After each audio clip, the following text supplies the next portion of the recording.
gën a taxaw en tout cas moom dafa jekk lool ci kii maanaam di jiitu mbir yi. balaa moo yegg si anticiper waaw mu ngi noonu. soxna Aida da nga may permettre moo def d'abord benn constat. waaw benn constat par rapport ak décision président de la République.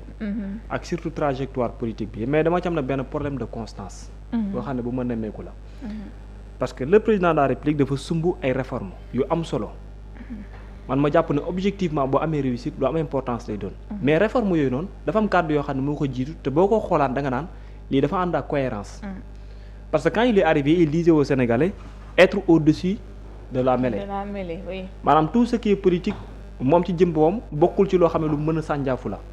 mais mën na continuer am appartenance à parti politique moo waral sax mu démissionner ses fonctions bi mu amee woon au sein de PASTEF ne day nekk au-dessus de la mêlée. nga ñëwaat encore récemment avant projet yi mu def par rapport au niveau des institutions boo ko xoolee bu baax ak l'institution bi mu yor mooy l'exécutif président de la République dootul mën a nekkati sax ci kaw parti politique wala ci kaw mouvement ak yooyu xam nga boo ko jëlee ak kàddu yële da nga naan lii am na cohérence mais da nga naan aussi incohérence taxaw na ndax liy wax ji ak liy jëfin ji dafa am différence parce que tey li nga wax ne yaa ngi nekk au-dessus de la mêlée yëpp boo ko constaté bu baax aussi la nga bàyyi Pastef yaa ngi koy wuti ji di ko téye ji feneen xam nga loolu daanaka nekkul benn mooy bàyyi naa Pastef maa ngi wut téye ji feneen te moom leer na ko leer yàlla ne ba fi may àdduna ñuy teewul le président de la République moom leer na ko leer yàlla ne bokkatul Pastef moom moo la gën a xam ne bokkatul Pastef parce que du acte yi du feey du gis-gisin bi du doxalin bi gisuma la war a mën a tax nga jàpp ne réellement Pastef la bokk dans le sens politique. D'autant plus objectif am yépp fu mu toll nii mooy dooleel beneen appareil politique la alors qu'en vérité boo appartenir ci ab parti politique lépp loo mën a jëm ak lépp loo mën a tax mooy da nga koy def pour dooleel sa appareil politique bi muy Pastef mais boo ne du ma bàyyi coalition te yow yaa nga nekk ci bopp coalition bi di tabaka tebbi ak di renforcer que réorganiser mais en vérité nekkuloo benn président par honneur en fait bon sang. il joue donc selon toi que rôle président bu coalition bi. moom la di moom lay jouer parce que yenn décisions yi doo ko jël ci ab coalition mukk te nekkul ne yaay buuma ko bummi te le président de la République ci biir coalition bi moom mooy buum di bummi la preuve en est aujourd'hui ñenn ñi nga xam ne moo leen tab ñenn ñi wax ñu bees lañ mais moo leen tabbu te buy tebbi di am tamit moom mooy tebbi te ëllëg ci biir également réorganisation bu doon am ba coalition bi jëm ci une élection wala xëccoo c'est à lui de décider en grande partie. Babacar loolu est-ce que tàmbaliwul ca ba muy démettre Aïda Mbodj ci ay fonctions. Très bien xam nga nag déjà même ci Aïda Mbodj bi la coalition bi nga xamante ni sookul ba c'était Pastef là-bas à un certain moment on avait parlé que le président moom moo jiite woon cette coalition là. mais ba mu ko dooree foofu noonu presque fa la am continuité bi. te boo ko xoolee bu baax la mu amoon ci coalition boobu tamit fa la continuer ab coalition mënoo ci téye di décider koy tabakate bi. lu dul bu fekkente ni yow yaa moom coalition ba di ci décider. kon en vérité ay président d'honneur yooyu nañ ñu ko baal ci suuf en vérité également aussi ay être au-dessus de la mêlée nañ ñu ko tegal ci suuf parce que côté boobu moom constance amu fa donc en politique le président de la République li muy wax ak li muy jëf àndul la constance en vérité. loolu kon dafay fekk si waxu Cheikh Bara Ndiaye bi. nee na waaw peut-être mën na joxe mais après. acte yi muy posé dafay différent. très bien donc mën nañ ni mais bon en réalité acte yi àndul ak cohérence par rapport li ñu ne di wax. mais léegi nag yow fi nga amee problème mooy.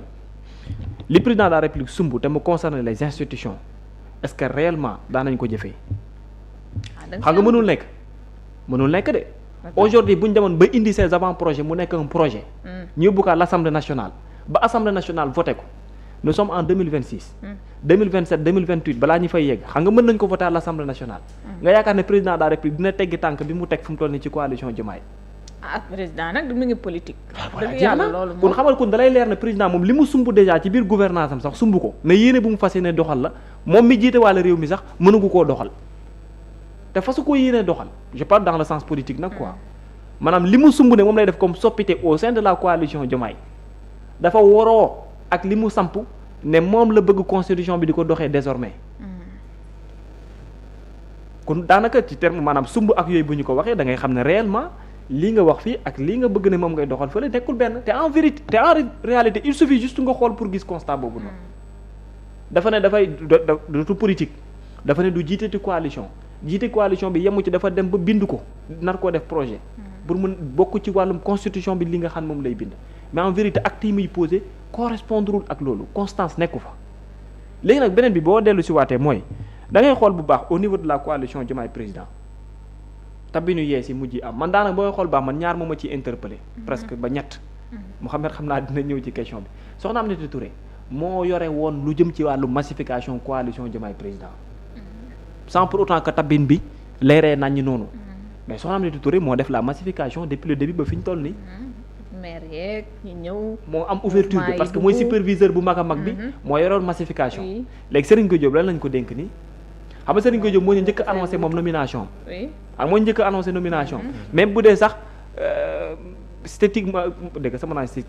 stratégiquement waxuñu woon carrément comment ça devait marcher mais booy xool baax Serigne Gueye Diop moo ñu ko annoncé léegi yow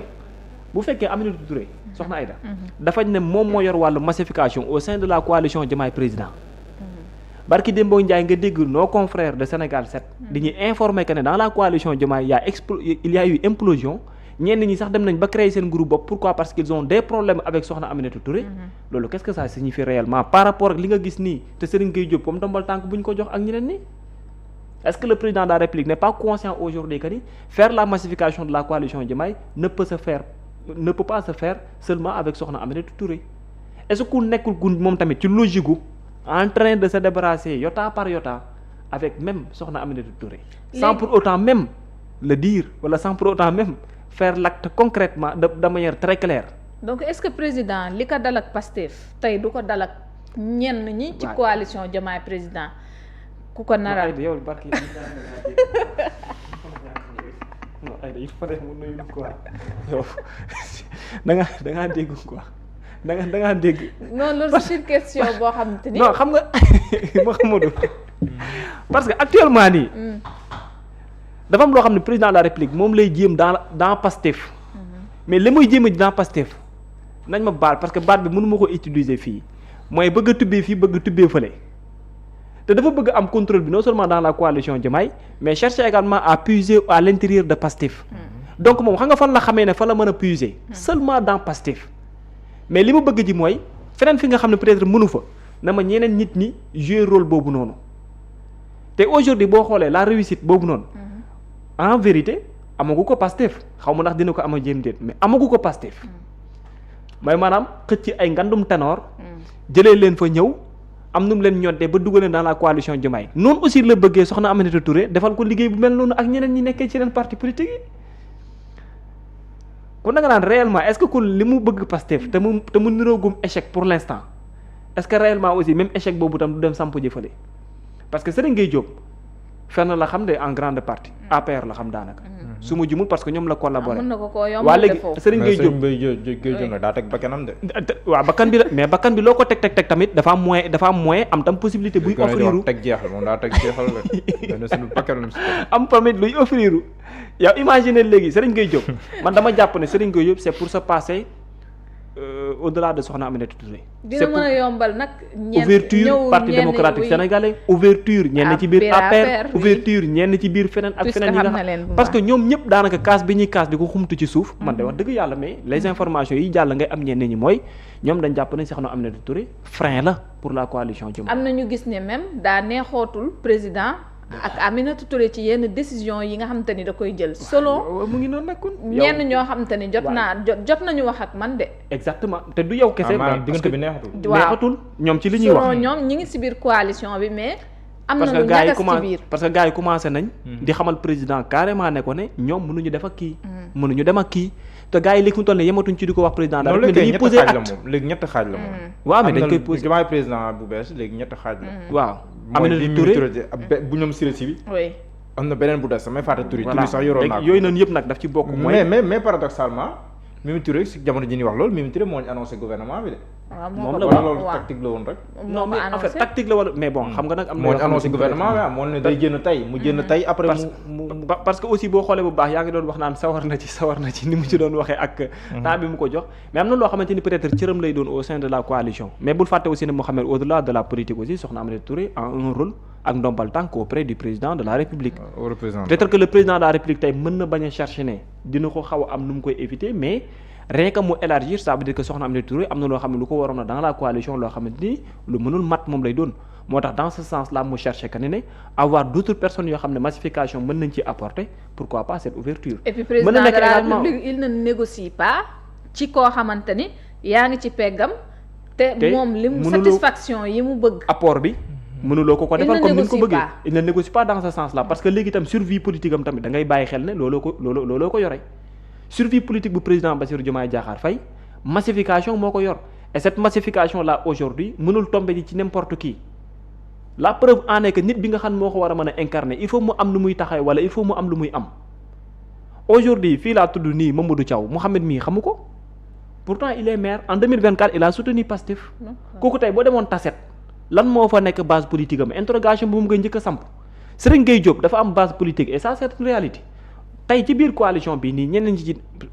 Abdourahmane Diouf récemment il a mobilisé pas mal de militants CICES ñooñu kenn ku ci ne am na lu mu taxawee gum xam na ni ñu ngi ci biir coalition Diomaye mais depuis ñu commencé napp ba léegi lan la ñu napp loo xamante ni mën nga ko jàppee jën boo xam ne soo ko pesé woon politiquement da nga naan kii du ku ñuy wàññi mais ku ñuy peese la parce que wàññi bi moom day yaatu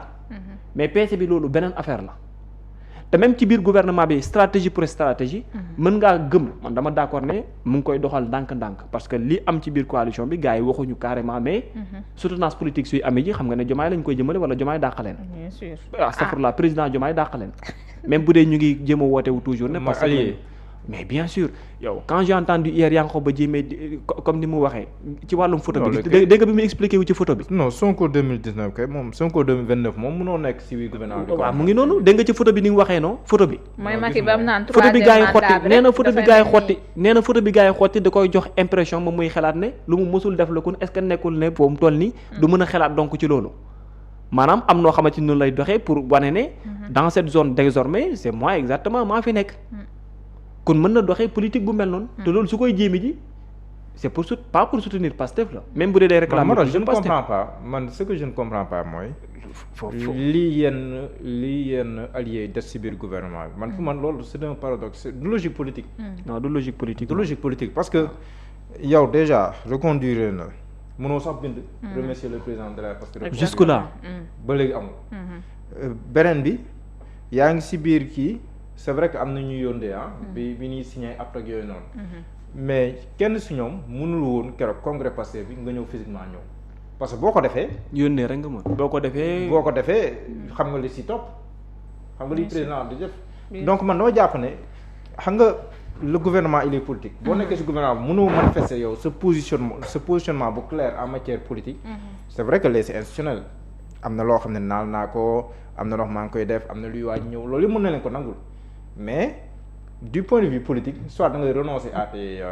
ambitions politiques wala nga sukkandiku si loolu rek mais mënoo nekk fi parce que problème de cohérence politique lay doon d'autant plus que Ousmane Sonko a demandé à ses ministres wala au ministre Pastef wala Pastef a demandé au ministre Pastef de sortir léegi les ministres Pastef na la mën a sortir yow allié des voilà donc dès lors que nga des te président Diomaye man damay faral doon ne président Diomaye kuy xalaat la bu xamee ne yow allié Ousmane Sonko nga par exemple un soutien invétéré de Sonko mu bàyyi si biir gouvernement pour yow da koo def nii rek quoi parce que dafa baax parce que wala parce que yëgul li xew mais am na lu mu si bëgg contrôle politique attention am na lu si président Diomaye bëgg parce que président Diomaye nag su nekkoon Babou laay waxal mën naa ne Babou n'est pas naïf comme président la mënu ma yëkkati baat boobu mais président Diomaye aussi kuy xalaat la jàpp le fait que sax mu nangu am ay ministre Pastef si biir gouvernement bi su ñoo xam ne ni boo leen peesee gox ñu ne dëkk mais lu tax il a tenu à avoir des ministres passifs dans le gouvernement ba le président du parti Pastef mi ngi naan musul gis gouvernement boo xam dañuy woo ay daleen saraxu pour ñu dugg si biir gouvernement lan moo tax président doon def loolu kon bu nekkee loolu kon ça veut dire que moom tamit am na un objectif bien défini boo xam ne ni moom lay am donc s'il parvient à avoir des alliés yoo xam ne ni ñee leen fee leen bokk te mun ñoo sax kii loolu mais finalement yow munoo wax Sonko 2029 ku ko wax mais est-ce que ce n'est pas seulement pour perturber l'esprit wala dynamique ou collaboration c'est-à-dire c'est pour perturber benn dynamique ou collaboration bu taxaw Chérif Diouf wax na ko xam nga Chérif Diouf keroog wax na ko nee na moom mënul comprendre loolu xam nga te même les ministres Pastef moo tax man le silence de Ousmane Sonko si xam nga ñaari mbir moo mun a am soit c'est avec l'accord de Sonko ma jàpp ne bu nekkee accord am c'est paradoxal bu nekkul accord ak Sonko ça veut dire que rupture am na mais jàll lii ñëpp war di wax man ñu bëri woon ne ma diw dugg na si gouvernement wax na si Sonko am na ñu ne ma ne ñii bi ñuy waxtaan bi ñuy dem si gouvernement bi balaa ñuy dem kër Sonko lañu njëkkee. bi ñu jógee palais kër Sonko lañu ñëwaat man loolu yëpp d'accord mais li ma gëm mooy c'est incohérent. politiquement c'est incohérent parce que politiquement aussi est-ce que ci ñaari côté yëpp ko ci ñoom non Sonko nangul leen ko que si ñoom itam ñu def. c'est incohérent. mais est-ce que c'est man dama jàpp aussi avantage ku mën la man moom lañ jàng. xam nga kenn werante moom lañ jànt il a pris sa responsabilité personnelle. moom lañ jànt il n'est pas parti en tant qu'allié de Sonko. moom il est parti jël responsabilité personnelle moo tax kenn tudd ko. pour moi c'est ça la cohérence. di nga ñoom Moussa Balla Fofana ñu def. man d'accord maag li ñu Pastef damay des ci gouvernement bi je sors de Pastef. assumer ko loolooy cohérence. mais tant que fii tant que fee mais finalement sax yow mais waa Pastef fii génn. ñooñu après kon day naan pour lan ñu génn kon. kon ñu tam mënoon leen toog ci biir mais Diallo bu nekkee toog ci biir ba ñëw Sonko 2029 rek lay téye ci biir. kon ñii d'autant plus que de l'autre côté aussi les DG ils sont restés. waaw il y a beaucoup de paradoxes dans ça. léegi nag après kon nan ngay démêler le bilan ne lii. mooy bossu Diomaye Faye président Diomaye Faye lii mooy bossu président Ousmane Sonko te pourtant dans l'architecture gouvernementale globale il y a des DG et pas des moindres yoo xam ba léegi ñu ngi ci biir te gis nga explication bu mu joxe mooy bu ñu jekki-jekkee woon rek mu ne leen génn ndax bu leen ko waxoon ñu def ko mais dina nësaxal liggéey bi ñu tàmbali est-ce que du même chose tam la gis ci yenn alliés yi fa des parce que boo ñuy Déthié Fall rek dañuy xalaat chantier yi nga xamante ni yor na ko ci après dina si ñëw doo xalaat renégociation waaw bien sûr Ousmane Sonko si wàllum boppam moom waxuma ñeneen Ousmane Sonko doo xalaat plan de redressement bi nga xam te nii mooy ëmb bi ëmb lépp doo ko xalaat te pourtant jóge na fa administration même bu DG yëpp demoo l'administration sénégalaise est beaucoup plus solide que ça waxuma dañoo war a dem de loolu seen choix personnel la waxuma loolu mais je veux dire mais les DG daanaka ñoom dañuy kii rek mais ci ginnaaw ñoo yore mais fii ministère boo fi gis am na secrétaire général ministère bi DG yi tamit ñoo am neen ñoo xam ne nii ñoom ñooy wuutu bu fa DG bi nekkul ñoom ñooy wuutu les DG en attendant kii waxuma nag loolu la war a demee de waxuma ñëpp dañoo war a kii non comme benn naufrage non waxuma loolu mais je veux dire loolu teg na ko sur la table mais c'est un argument qui est posé sur la table mais on peut lui opposer d'autres arguments par exemple Sonacos le DG nee na démissionné na mais est-ce que gis nga que Sonacos ñu doon doxee sooxe am na si man li ma jàpp mooy nee na démissionné na mais dafay toog ba am ko wuutu waaw parce que remplacé guñ ko est-ce que comprendre nga Ibrahima Diallo démissionné na Big Gouv maa ngi koy nuyu est-ce que Big Gouv dafa taxaw ñoom maam góor ngom ak ñooñu ñoom soxna Aïssata Ndiaye ñu fay def liggéey bu am solo loolu parce que boo démissionné da ngay toog loolu la posture républicaine gérer les affaires courantes ba sa remplaçant di ñëw PCA wu SNHLM suñu papa ji ñu ngi koy nuyu baabu ñu ngi koy nuyu bu baax Moussa Valtier jëlewuñu ko fa ba léegi amul remplaçant du dafa toog ba tey mu ëpp la donc loolu ay argument la ñu teg mais Diallo mais est-ce que tam mënuñu retenir aussi est-ce que aussi mënuñu retenir ci benn côté que stratégie contre stratégie la le président Bassirou Diomaye Diakhar Faye il nous dit que il est toujours de Pastef mais qui mène une autre politique boo xamante ni c'est dans la coalition Diomaye président léegi lan moo waral yow leer na ne activités yi muy mën a yëpp cohérence pour cohérence àndatul ak tànk bi mu teg biir Pastef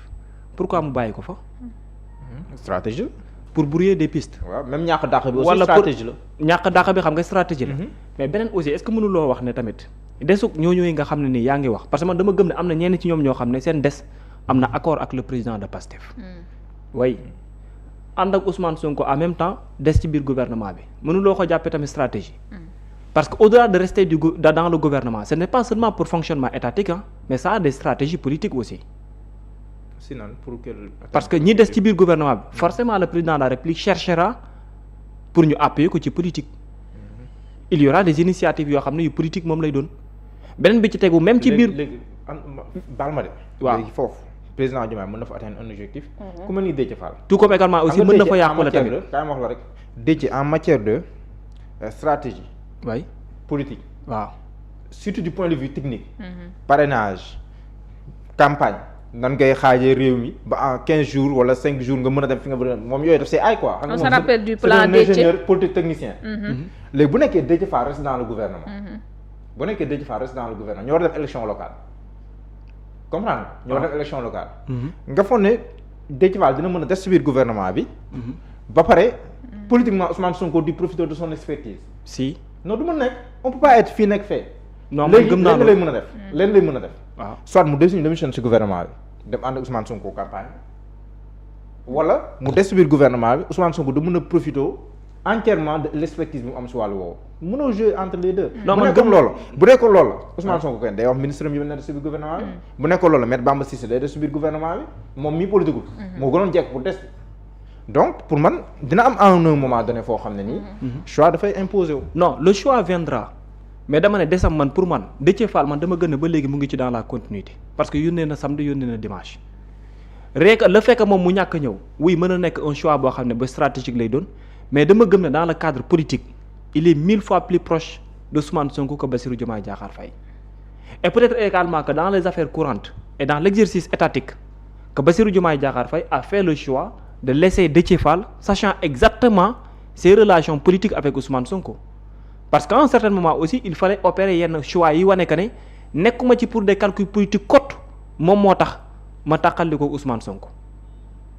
loolu stratégie bu président di doxal la parce que leer na ko ne pour le cas de Déthié Fall waaw bu fekkee ci Déthié kese lañ yem man de force sûre waaye li ñu ma wax mooy il a eu l'accord de Sonko waxtaan nañ mais pour il le a cas eu de Déthié voilà c'est un peu particulier parce que Déthié dafa am fi mu jaar ci wàllum politique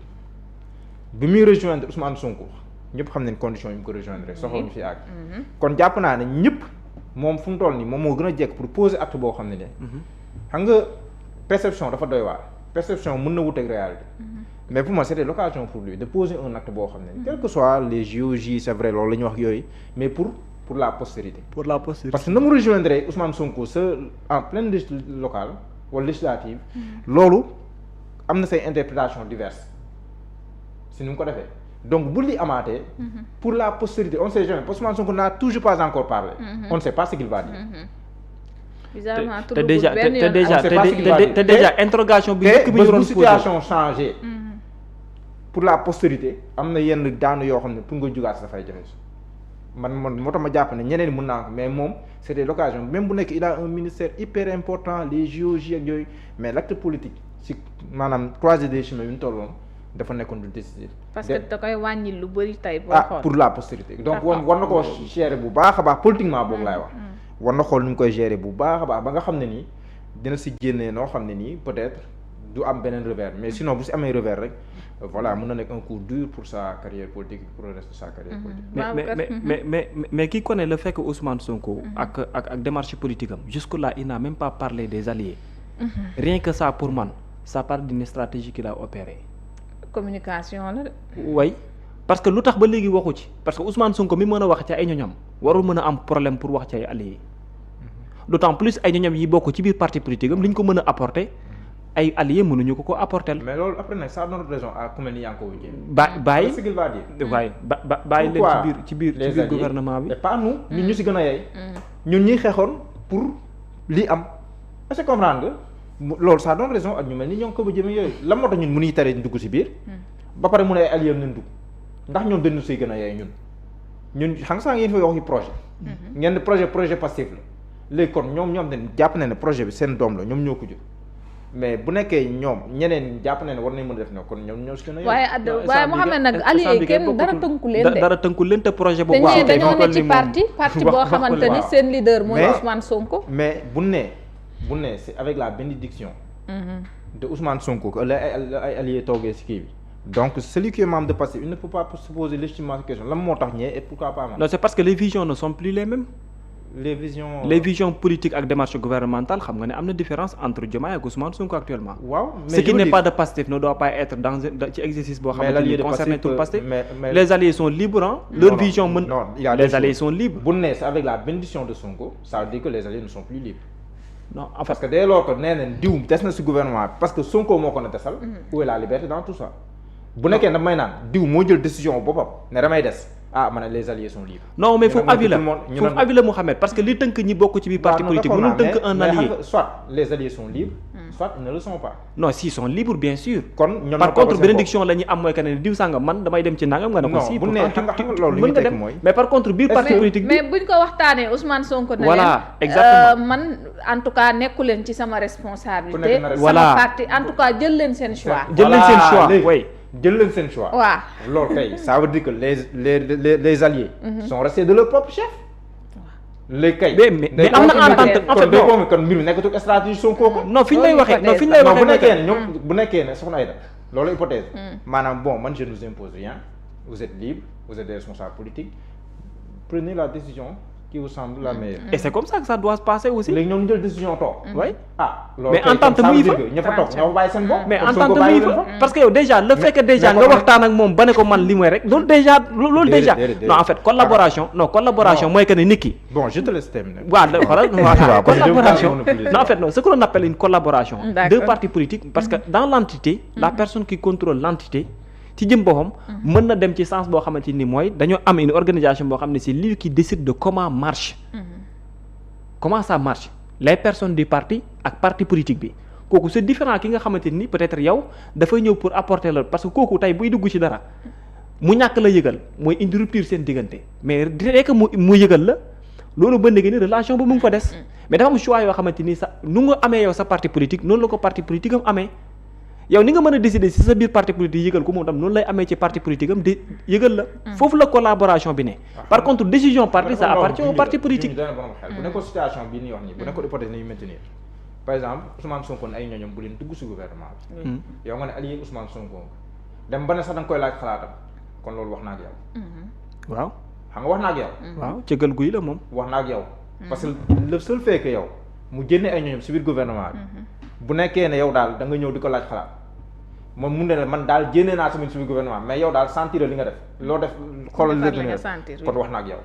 waaw waxtaan na kay kon wax na ak yow léegi nag boo defee leneen nag après politiquement da si tiré ko non day am ay conclusion moom voilà day am ay conclusion moom ñoom yaa ngi ko bi jëm yi des gouvernement bi day am ay conclusion moom alors Babacar Kébé